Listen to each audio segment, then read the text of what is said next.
ಅನ್ನೋದಕ್ಕಿಂತ ಹೆಚ್ಚಾಗಿ ನಮ್ಮ ಸಿನಿಮಾನ ನೋಡೋಕ್ಕೆ ಜನ ಥಿಯೇಟ್ರಿಗೆ ಬರ್ತಾರೆ ಅಂತಂದಾಗ ಆಬ್ವಿಯಸ್ಲಿ ಸಿನಿಮಾ ಚೆನ್ನಾಗಾಗುತ್ತೆ. ಯಾಕೆಂದರೆ ಕನ್ನಡ ಸಿನಿಮಾಗಳಿಗೆ ಅಂತಲ್ಲ, ತೆಲುಗು ಸೌತ್ ಇಂಡಿಯನ್ ಸಿನಿಮಾಗೆ song is the first invitation. ಯಾಕೆಂತಂದ್ರೆ ಈಗ ನಂದು ಕಿಸ್ ಸಿನಿಮಾ ಅಂತ ಸಿಂಪಲ್ ಎಕ್ಸಾಂಪಲ್ ಹೇಳ್ತೀನಿ. ಆ ಸಿನಿಮಾದಲ್ಲಿ ಸಾಂಗ್ಸ್ ಚೆನ್ನಾಗಾಗಿದ್ದಕ್ಕೇನೆ ಆ ಇಬ್ಬರು ಹುಡುಗರನ್ನ 100 days ಸಿನಿಮಾ ಮಾಡಿದ್ರು, 100 ದಿನ ನೋಡಿದ್ರು ಆ ಸಿನಿಮಾನ. ಎಲ್ಲ ಸಾಂಗ್ಸ್ ಇಟ್ಟು ಅದರಲ್ಲಿ ಅವರಿಬ್ರು ಯಾರಂತ ಯಾರಿಗೂ ಗೊತ್ತಿಲ್ಲ. ವಿರಾಟ ಯಾರಿಗಂತನೂ ಗೊತ್ತಿಲ್ಲ, ಶ್ರೀಲೀಲಾ ಯಾರಂತನೂ ಅವತ್ತು ಗೊತ್ತಿರಲಿಲ್ಲ. ಬಟ್ ಅಂದರೆ ಮೊದಲೆಲ್ಲ CD ಆಡಿಯೋದಲ್ಲೆಲ್ಲ ಇಷ್ಟಿಷ್ಟು ಬರುತ್ತೆ, ಆ ಥರ ಬಿಸ್ನೆಸ್ ಈಗಿಲ್ಲ ಅಂತೀರಾ? ಅದಕ್ಕಿಂತ ಜಾಸ್ತಿ ಇದೆ ಇವತ್ತು ಬಿಸ್ನೆಸ್.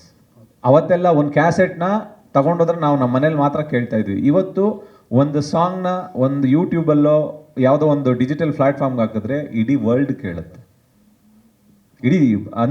ಇಡೀ ಪ್ರಪಂಚದಿಂದ ಬರುತ್ತೆ ರೆವಿನ್ಯೂ. ಆವಾಗ ನಮ್ಮ ಕರ್ನಾಟಕದಿಂದ ಮಾತ್ರ ಬರ್ತಾ ಇತ್ತು, ಇವಾಗ ಪ್ರಪಂಚದಿಂದನೂ ಬರುತ್ತೆ. ತುಂಬ ದೊಡ್ಡ ಮಾರ್ಕೆಟ್ ಅದು. ಜನ್ಯ ಸರ್, ಇವತ್ತು ಹೊಸ ಕಮರ್ಷಿಯಲ್ ಆಗಿ ಕೆಲವು ಸತಿ ಸರ್, ಪ್ರತಿ ಸತಿನೂ ಅಂತ ಹೇಳೋಕ್ಕಾಗಲ್ಲ. ಕೆಲವು ಸತಿ ಒಪಿನಿಯನ್ಸ್ ಬೇರೆ ಬೇರೆ ಇರುತ್ತೆ. ನಾನು ಹಾಡು ಮಾಡಿದಾಗ ನಿರ್ದೇಶಕರು ಬೇರೆ ಏನೋ ಕಲ್ಪನೆ ಮಾಡಿರ್ತಾರೆ. ಸೊ ಆ ಕಲ್ಪನೆಗಳು ಒಂದೊಂದು ಸತಿ ಮ್ಯಾಚ್ ಆಗದೆ ಇದ್ದಾಗ ಮಾತುಕತೆ ಬರುತ್ತೆ. ಬಟ್ ಯಾವತ್ತೂ ಇವ್ರು ಬೇಡ ಅವ್ರು ಬೇಡ ಅದು. ಮತ್ತು ಇನ್ನೊಂದು ಏನಂದರೆ, ಯಾವತ್ತು ಹಾಡು ನಾವು ಮಾಡಬೇಕಾದ್ರೆ ಇದೇ ಸಿಂಗರ್ಗೆ ಹಾಡಿಸ್ತೀವಿ ಅಂತ ನಾವು ಮಾಡೋಕ್ಕೆ ಸಾಧ್ಯನೇ ಇಲ್ಲ ಸರ್. ಫಸ್ಟ್ ಆಫ್ ಆಲ್ ನಾನು ಹಾಡು ಮಾಡೋದು ಅಂತ ಹೇಳೋದೇ ತಪ್ಪು. ಯಾಕಂದರೆ ನನಗೆ ಗೊತ್ತಿಲ್ಲ. ಇವತ್ತು ನಾನು ಹೋಗಿ ಕೂತ್ಕೊಂಡ್ರೆ ಎಲ್ಲಿಂದನೂ ಬರುತ್ತೆ, ಅದು ಹುಟ್ಕೊಂಡ್ಬಿಡ್ತು. ಅದು ಹುಟ್ಟಿದ ಮೇಲೆ ಅದಕ್ಕೇನೇ ನಾವು ಭಗವಂತ ಹಾಕಿದ ಭಿಕ್ಷೆಗೆ ನಾವು ಏನೇನು ಅಲಂಕಾರ ಮಾಡ್ಬೋದು ಅದನ್ನು ಟ್ರೈ ಮಾಡ್ತೀವಿ. ಇದಕ್ಕೆ ಈ ವಾಯ್ಸ್ ಮ್ಯಾಚ್ ಆಗ್ಬೋದು, ಆ ಥರ ಹೋಗ್ತೀವಿ ಅಷ್ಟೇ. ಬಿಟ್ಟರೆ ನಥಿಂಗ್ ಈಸ್ ಪ್ರೀ ಪ್ಲ್ಯಾನ್ಡ್. ಅಷ್ಟೊಂದು ಪ್ಲ್ಯಾನ್ ಮಾಡೋ ಮನುಷ್ಯನ ಕೈಯಲ್ಲಿ ಮಾಡೋಕ್ಕಾಗಲ್ಲ ಸರ್. ಚಿಕ್ಕಣ್ಣ ಅವರೇ, ಈ ಕಡೆ ನಿಮ್ಮ ರೈಟ್. ಈಗ ಫಿಸಿಕಲ್ ಅಪಿಯರ್ ಎಷ್ಟು ಮುಖ್ಯ? ಫಿಸಿಕಲ್ ಅಪಿಯರೆನ್ಸ್ ಅಂದರೆ ಲುಕ್.